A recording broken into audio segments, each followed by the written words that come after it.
Hello, I'm Virginia Burroughs, President of the Shakespeare Club for 2020-21, a year to celebrate our role in the creation of the St. Mary's Library.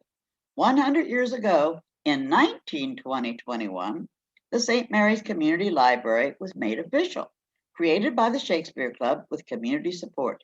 Here's our joint story, according to notes and club meeting minutes.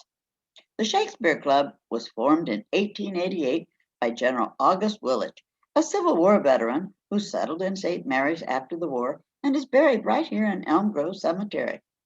According to what's been handed down in memory, he was an educated man who settled in the old Deeker House, where the little club met and read Shakespeare under his leadership.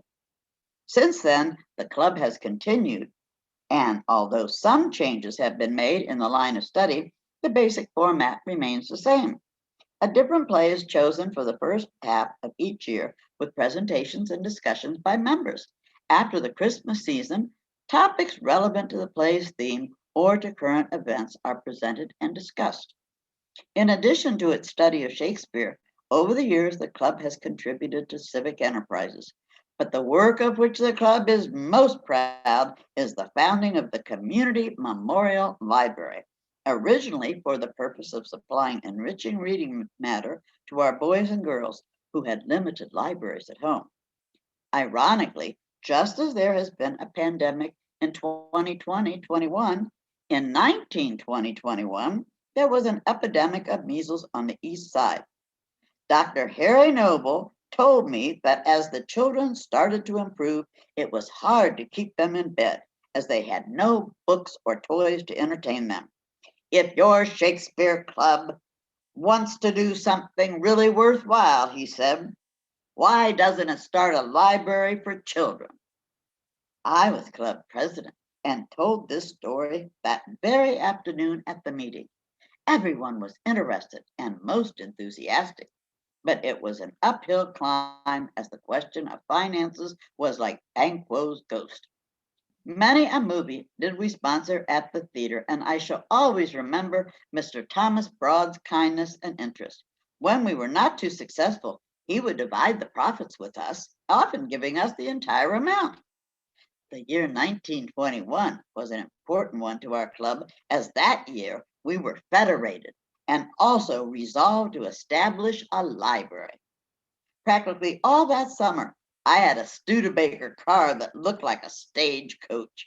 It was so high and had white wire wheels. All of the members of the club helped to drag the books that were given to us from all over town to our little one-room library in Memorial Park. We had one room in the Albert Durbin House across from the Armory in the corner of the park.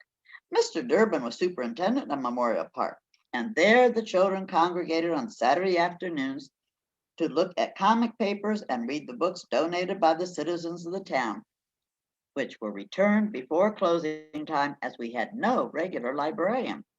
At the Shakespeare Club's last meeting of the 1920-21 season, an event occurred of unusual importance to the club, and we sincerely hope to our community in general. The final action was taken to starting and bringing to a successful issue a much needed library. After many discussions, the dream was to be realized, and members placed in nomination Mrs. H.S. Noble, the presiding Shakespeare Club president, to be the first president of the library. A motion was made by Mrs. McBroom, seconded by Miss Bieber, and the motion was heartily carried by the entire club.